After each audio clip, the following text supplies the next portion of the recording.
Howdy, this is Mackenzie Franklin from SideGame LLC here in Colorado Springs, Colorado. Now today I'm joined by resident goblin, Corn Dog Franklin, but we're not here to talk about goblins, we're here to talk about Gearlocs. Now Gearlocs are the main characters in the game Too Many Bones. Now Too Many Bones is one of my favorite games ever. It's an incredible adventure style game where you play these mini scenarios. We're going to be hopping along a map here, and each map is going to be featuring one of these little tiny battles where you're up close and personal, fighting minions, taking them out, and using your awesome powers and abilities. Now this game's main glue that's holding it all together are the characters themselves. Each of you is going to play as a Gearloc, and this Gearloc is going to have its own way to play, its own skill trees, and all sorts of fun things that you can have with it. Now we're going to go ahead and rank all of the Gearlocs in the game.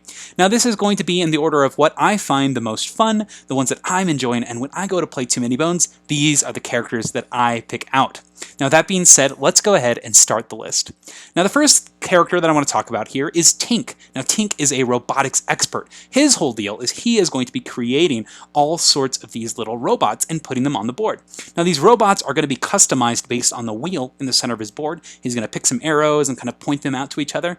And my favorite thing about Tink are the robots. I love that you can choose and pick all of these different upgrades, whether it be a laser, extra defense, and I love that you're not sure how your robot's going to come out, but you can also take steps in order to guarantee what your robot's going to be. Now the thing that keeps us at the bottom of the list is that it is sometimes takes a little bit longer time for you kind of to decide what robot you're making. It might take a little bit longer for you to do that, and in a multiplayer game it can be kind of a challenge when you're kind of making everybody wait on you. But in a solo game you also have to set up this robot so you yourself are not the strongest character. So it's kind of a mix and a balance between the two, but that's why he is at the bottom of the list. That's number 12, Tink. Number 11 goes to the Lab Rats. Now the Lab Rats are one of the newest characters in the game. They are a group of 4 different Gearlocs, and these Gearlocs here are all very tiny. They have a low amount of health, and they have low amounts of dice, low amounts of upgrades, but their unique aspect is that they can tag in and out of one another, and that's my favorite thing here, is that each of them has their own unique playstyle, and as you play the game, you're going to be kind of recruiting them.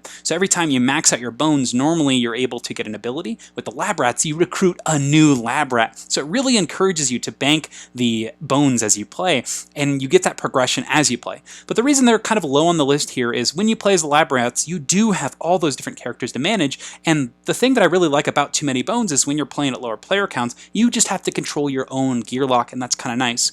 With the Lab Rats here, though, you have that experience of managing all of these different characters at once. There is a cool mitigation to this, though, where there's only going to be one of them on the board at a time. So kind of pros and cons here, but I do like the Lab Rats. Once again, all of these I really enjoy. So that's Lab Rats number 11.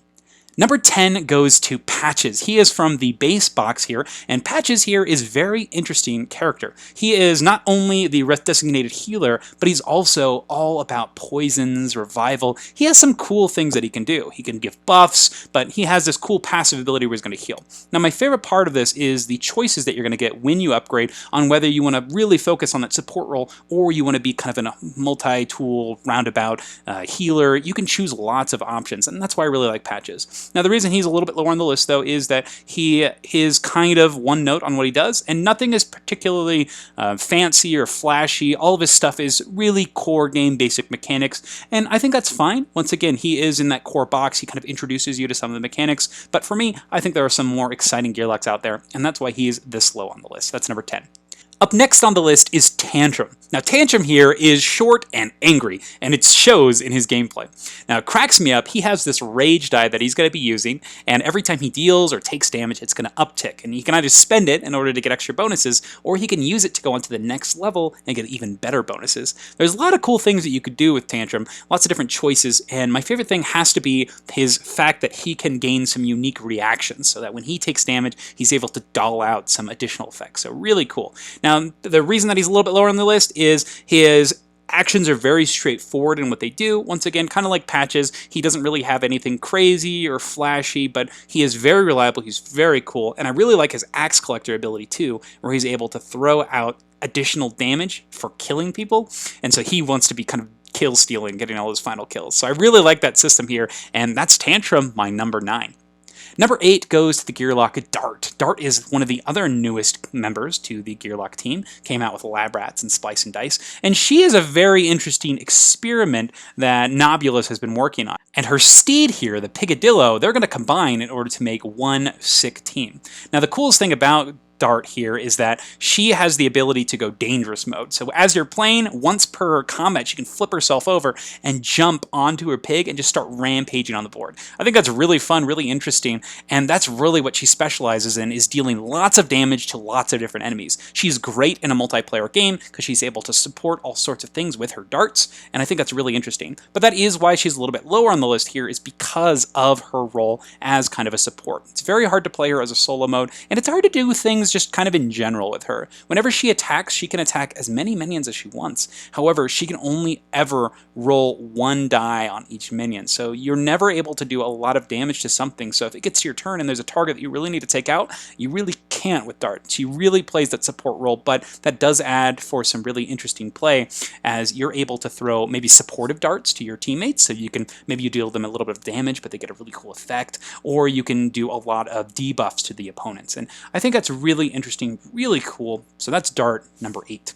Number 7 is going to go to Boomer, another core box Gearloc, but one of the really cool ones. Now, I really like that she is actually going to be creating her bombs during the battle. So instead of fighting or using any of her attack dice, you're going to have to take some time and gather resources so that you can spend them to uptick your bomb counter, so that way when you're throwing your frag grenades or whatever, you actually have a bomb to throw. And I think that's really interesting, really cool. I love how it works here, and I love her consumable dies, how they kind of add to this. She also has access to a holy hand grenade, which is just a blast, and just lots of fun things that you can do with Boomer. I also like that she's a ranged character, so you have some flexibility with your party composition, and she is just a blast to play. So that's my number 7, Boomer. Number 6 is going to go to Pickett. Now, he's the last core box Gearloc on the list, but wow, he is awesome. He revolves all around using his defense die well. Now, that's really neat because not a lot of other characters do this, but he can do things like shield slams, and as you can see on his board here, he has 4 distinct tech trees that he can go down, and all of them are interesting and fun.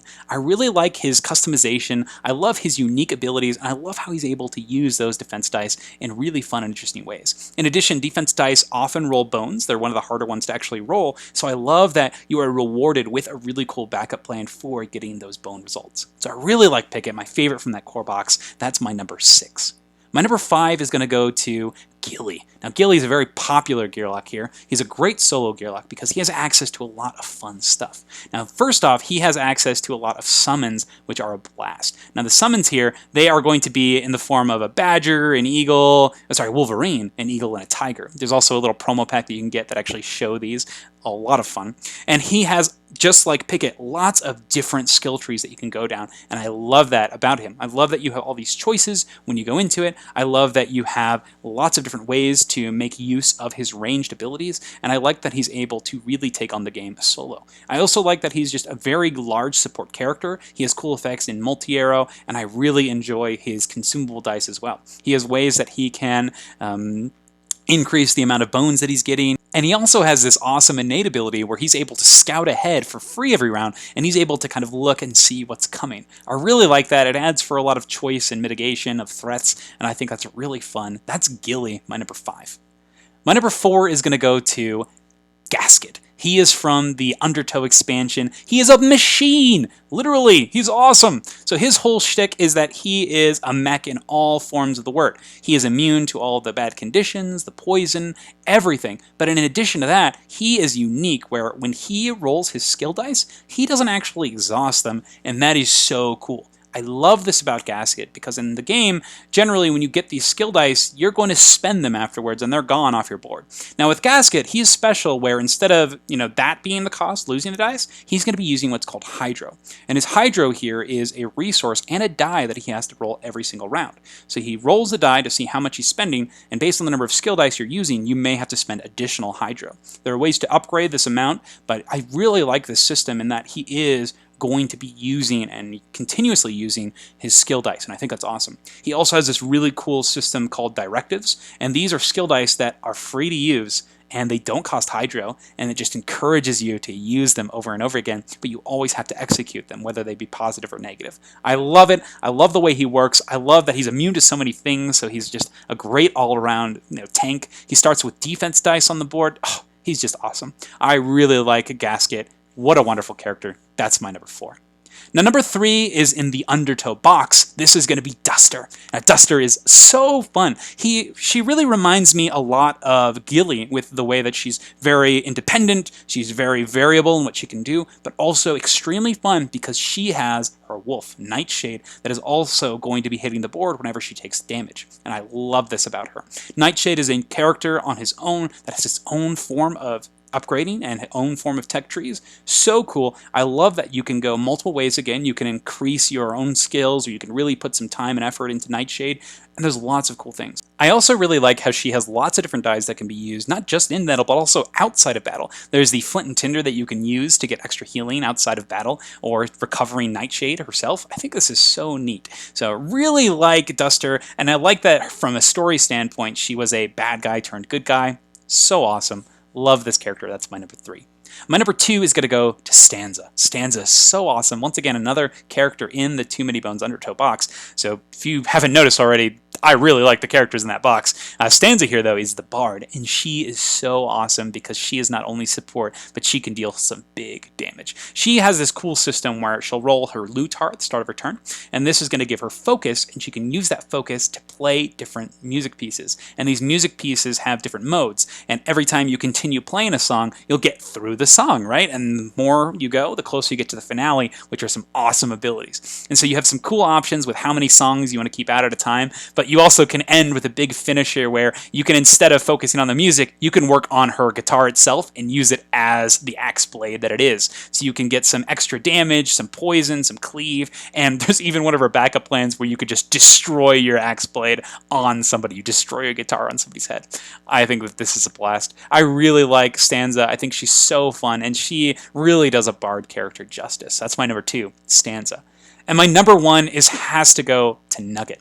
Now, Nugget here is so cool. She is a treasure hunter, but also she's just a specialist at everything she does.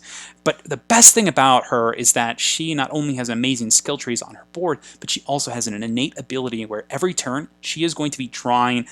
Whenever she draws loot cards, she gets to draw an additional one, and then she is going to discard one of those. So she gets choice in the items that you're using. And in this game, whenever you get items, you want to use them. Think of it similar to, a video game like Breath of the Wild, where if you don't use these items, you're going to have a really hard time, and you're going to want to use them. This is not a game where you hoard items. You use them, and I really like that. It just adds more variance, more interesting choices to your battle, to your adventure, and it gets you excited to look after all of these things. Now, in addition to that, her skill tree itself is a lot of fun. She has lots of ways to upgrade herself. She has those really cool abilities that you can use outside of battle as well with her locksmith effects. She also has these really awesome, guaranteed hits with her dagger, as well as her long blade. I just think that she is an all-around amazing character, and the fact that she plays into the loot system and allows you to really have a fun, different experience with all the different treasure that you're going to be getting and accumulating, this character is a blast. I love Nugget. I love everything about her. I love all the different choices, all of the incorporation of every aspect. She is my number 1 for sure. Great character. And that's my list. Those are my Gearlocs ranked. Those are the order in which I would play them. So if you don't have Nugget, get her, because she's amazing. I love it. Who are your favorite Gearlocs? Have you been interested in Too Many Bones? Have you not pulled the trigger? Have you been kind of curious on what order to buy them? Well, here are my thoughts. I'd love to hear yours. But thank you so much for watching SideGame Strong.